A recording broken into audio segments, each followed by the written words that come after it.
Come meal prep my dog's food with me. This is Dr. Harvey's Raw Vibrance, grain-free, dehydrated, human-grade dog food. I love that this saves me time by not having to measure out each individual food group without sacrificing quality. I put 3 scoops in each bowl and then add 150 milliliters of warm water and let that sit for about 9 minutes. All you have to add to this to make it a complete meal is your choice of protein and oil. You do not have to add all of the supplements that I do here. I add 4 pumps of salmon oil, a half a teaspoon of bug off powder, now known as the Resistance, to help her repel fleas and ticks naturally, a 1/4 teaspoon of plaque off powder. This helps to prevent and reduce plaque, tartar, and bad breath, and it improves overall health without actually having to brush their teeth. 1 dropper of dewormer and probiotic oil, followed by 1 egg. The egg helps act as a binder to keep it all stick together, and add just a bit more protein. Then I'm going to add 1 frozen chicken wing drumette to each bowl. Each one weighs about 2 ounces. You do not have to add these, but I feel that it's important so that the ligaments and tendons can naturally floss their teeth. Now we're going to weigh out the dog food. My dog weighs 33 pounds, and according to the insert, she needs 9 to 13 ounces of meat, and according to the raw dog food calculator that I like to go off of, it says she needs 8.3 ounces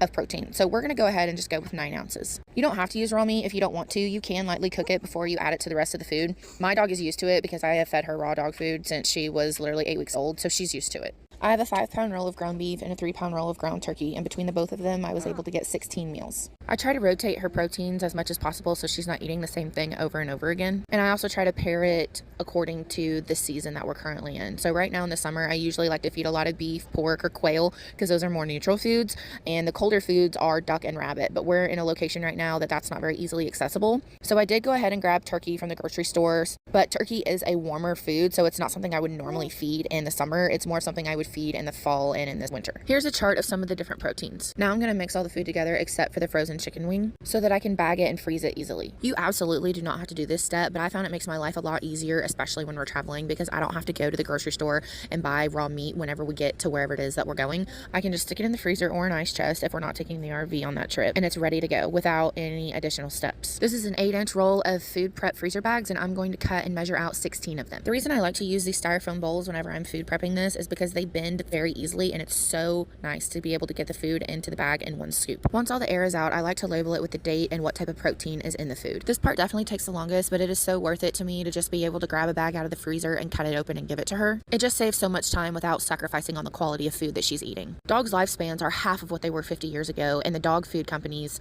have a huge hand in that. If you want a link to any of these products, comment dog food and I will message you. And now they're ready to go in the freezer.